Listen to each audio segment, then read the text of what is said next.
Many times people have asked me to read from my work, and I find it impossible to read before an audience. And yet I have an overwhelming desire to read small parts of my work in an intimate voice to a camera.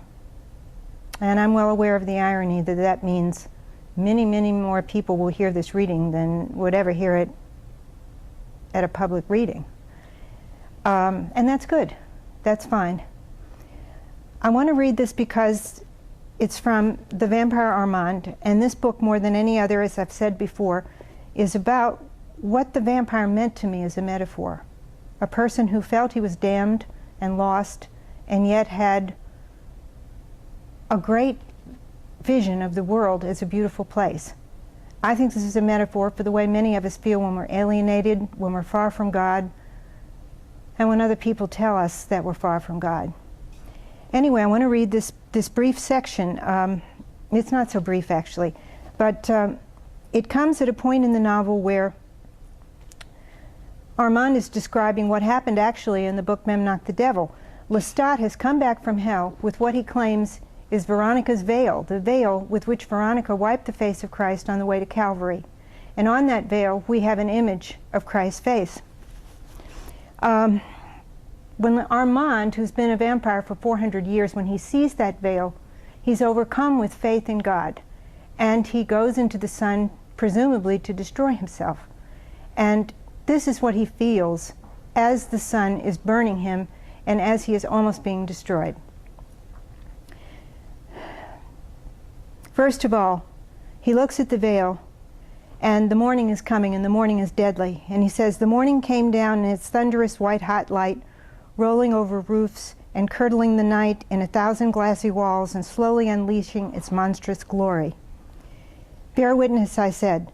I held up my open arms into the blinding light, this molten silvery death. This sinner dies for him.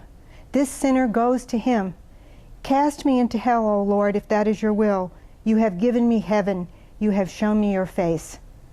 And your face was human.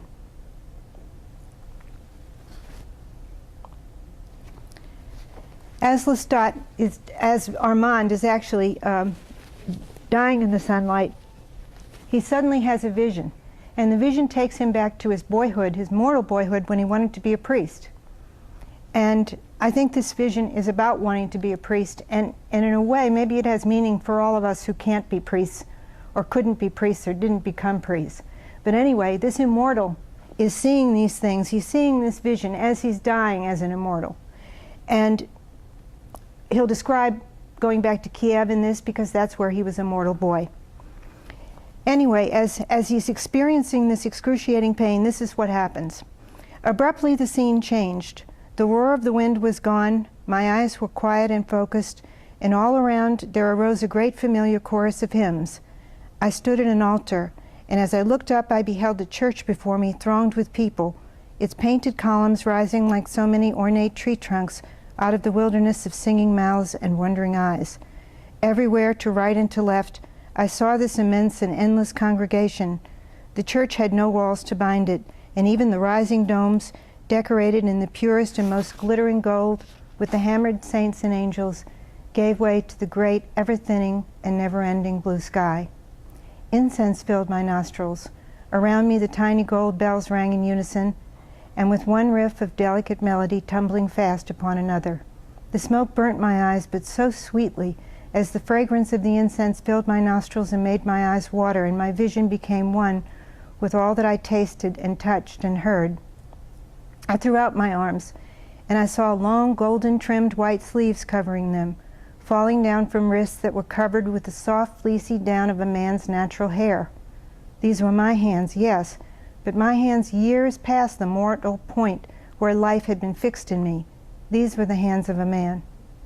Out of my mouth there came a song, echoing loudly and singly over the congregation, and then their voices rose in answer, and once again I intoned my conviction, the conviction that had overcome me in the marrow of my bones. Christ is come. The incarnation is begun in all things and in all men and women, and will go on forever. It seemed a song of such perfection that the tears flowed from me, and as I bowed my head and clasped my hands, I looked down to see the bread and the wine in front of me, the rounded loaf waiting to be blessed and broken, and the wine in the golden chalice there to be transformed. This is the body of Christ, and this is blood shed for you, for us, now and before and forever, and in every moment of which we are alive. I laid my hands on the loaf and lifted it, and a great stream of light poured forth out of it, and the congregation gave forth their sweetest, loudest hymn of praise. In my hands I held the chalice. I held it high as the bells pealed from the towers and towers that crowded near the towers of this grand church, stretching for miles in all directions, the whole world having become this great and glorious wilderness of churches, and here beside me the little golden bells chimed. Once again came the gusts of incense. Setting down the chalice, I looked at the sea of faces stretching before me. I turned my head from left to right, and then I looked heavenward at the disappearing mosaics which became one with the rising, roiling white clouds.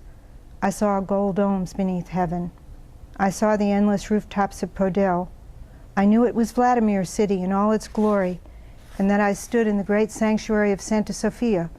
All screens had been taken away that would have divided me from the people, and all those other churches which had been but ruins in my long-ago dim childhood were now restored to magnificence, and the golden domes of Kiev drank the light of the sun and gave it back with the power of 1,000,000 planets, basking eternally in the fire of 1,000,000 stars. My Lord, my God, I cried out. I looked down at the embroidered splendor of my vestments, the green satin and its threads of pure metallic gold. On either side of me stood my brothers in Christ, bearded, eyes glowing as they assisted me, as they sang the hymns which I sang, as our voices mingled, pressing on from anthem to anthem, in notes that I could almost see rising before me in the airy firmament above.